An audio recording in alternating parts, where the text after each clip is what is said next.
क्या आप भी निवेश के उस मोड़ पर खड़े हैं जहां ब्लू चिप कंपनियों की स्थिरता आपको बोर कर रही है और स्मॉल कैप जो है उसकी रफ्तार आपको लुभा रही है। आजकल हर दूसरा रिटेल निवेशक ये सोच रहा है कि बड़ी कंपनियां छोड़कर छोटे स्टॉक्स में उसका कूदना सही रहेगा या फिर नहीं। कहीं तेज मुनाफे का सपना आपको नुकसान की शुरुआत में ना पहुंचा दे। तो चलिए इस बहस को आज बारीकी से समझते हैं। नमस्कार, मेरा नाम है उर्वशी सिंह और आप देख रहे हैं फाइनेंस ज्ञान। इन दिनों देश के लाखों रिटेल निवेशक निफ्टी 50 की टॉप ब्लू चिप कंपनियों से पीछा छुड़ाकर स्मॉल और मिड कैप स्टॉक का रुख कर रहे हैं। आखिर ऐसा क्यों हो रहा है? सीधा कारण है फास्ट प्रॉफिट की चाहत और बड़े मुनाफे से चूक जाने का डर, यानी कि FOMO, fear of missing out.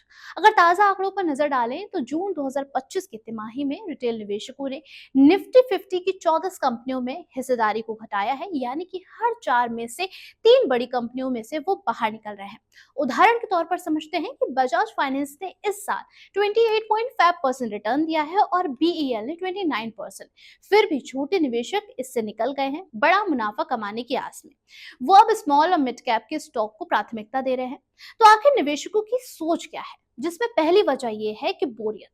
Blue chip में रफ्तार कम दिख रही है, जिससे धैर्य जो है वो निवेशकों का जवाब देता जा रहा है। दूसरा कारण है फोमो।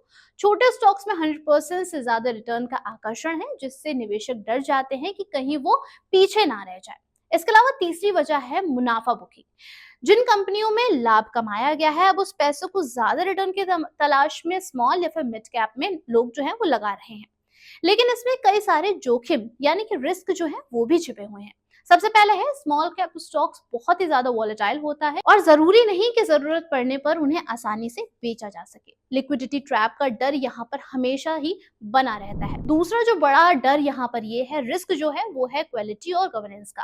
कई छोटी कंपनियों में पारदर्शिता कम होती है, अफवाहों में शेयर रॉकेट की तरह भागते हैं और गिरावट में निवेशक बुरी तरीके से फंस जाते हैं। तीसरा जो बड़ा डर है वो है कि जब सब एक जैसे स्मॉल या फिर मिड कैप्स खरीदते हैं तो इनकी वैल्यूएशन काफी ज्यादा ओवर वैल्यूड हो जाती है और बाजार में गिरावट आते ही बुलबुले जैसे ये फट जाते हैं। इंटरेस्टिंग बात यहाँ पर यह है कि जब रिटेल इन्वेस्टर्स टॉप कंपनियों में शेयर बेच रहे होते हैं, उसी वक्त म्यूचुअल फंड्स और एफआईआई यानी कि विदेशी निवेशक इन ब्लू चिप्स को खरीद रहे होते हैं। जैसे इंडसइंड बैंक या फिर बीईएल में रिटेल निवेशकों की हिस्सेदारी घटी होती है, लेकिन एफआईआईएस ने करीब करीब उतनी बढ़ा ली होती है। इससे पता चलता है कि स्मार्ट मनी अभी भी बड़ी कंपनियों में भरोसा कर रही है।